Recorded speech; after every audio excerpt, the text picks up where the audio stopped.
There's a $3 billion plan that could redraw the Horn of Africa. It's not just a railway, it's a high-stakes move for power, money, and survival. The UAE is building a railway from landlocked Ethiopia to Somaliland's port.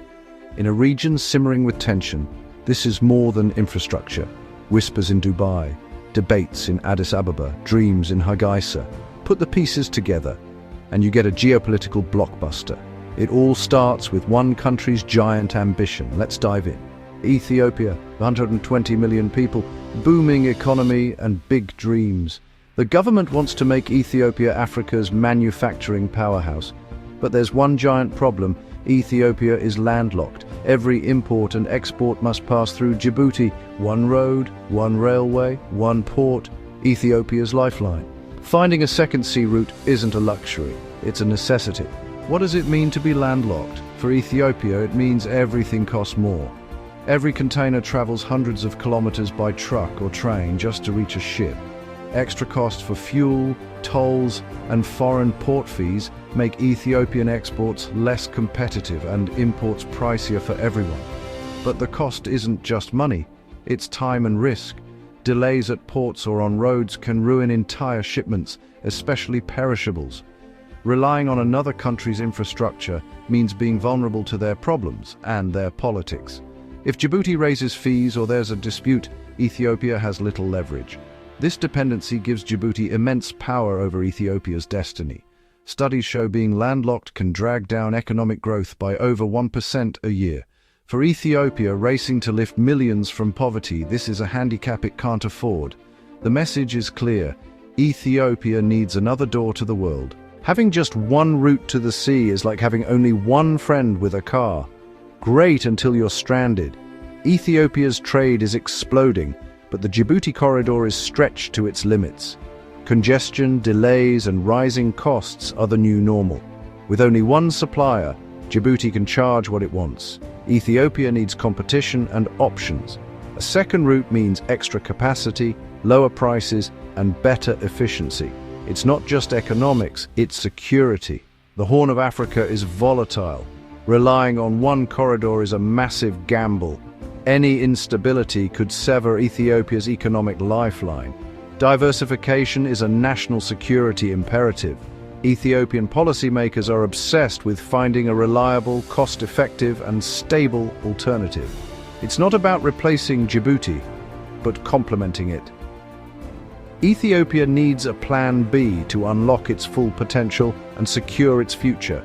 The only question, where to find it? The answer lies just to the east. Enter Somaliland. Enter Ethiopia's best hope? Somaliland, a place you won't find on most official maps. Somaliland declared independence in 1991 and has been peaceful and stable ever since. Most importantly, Somaliland has what Ethiopia needs, a strategic coastline on the Gulf of Aden. The Port of Berbera is Ethiopia's closest, most logical alternative to Djibouti. Somaliland has the port and stability. Ethiopia has the cargo and the need. For Somaliland, partnering with Ethiopia is a step toward legitimacy on the world stage. But unlocking Berbera's potential wasn't just about geography. It required a bold, behind-the-scenes deal. In early 2024, a historic agreement was signed. Ethiopia pledged to recognize Somaliland's autonomy, at least unofficially, in exchange for a 50-year lease on a slice of the Berbera coastline. In return, Ethiopia gained the right to build a naval base and direct access to the port. This deal didn't happen overnight. It was the result of months of secret negotiations, tense meetings, and outside pressure from regional heavyweights like the UAE, who already invested hundreds of millions in upgrading Berbera's port. For Somaliland, this wasn't just business. It was a shot at international recognition, a lifeline for their economy, and a way to finally step out of the shadows. For Ethiopia, it was a lifeline too. With this deal, the country could finally break free from its over-reliance on Djibouti and chart a new, independent course to the sea. But this handshake across the border sent shockwaves far beyond Berbera. Neighbors watched nervously. Old alliances were tested. And the Horn of Africa suddenly had a brand new fault line, one that could redraw the region's map forever. Imagine the railway is built. For Ethiopia, the impact is immediate. Goods reach the sea in hours, not days. Transport costs drop.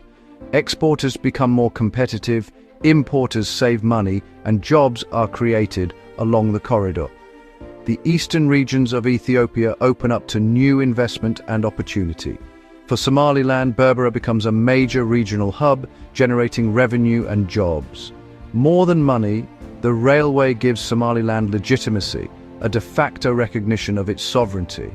For the UAE, it secures their investment and cements their dominance in Horn of Africa logistics. The railway unlocks the full potential of the Berbera corridor.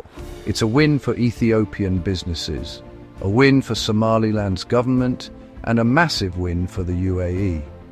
On paper, everyone wins. But it's never that simple.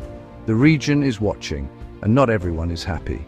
The political risks are just beginning. You can't redraw the region's economic map without backlash.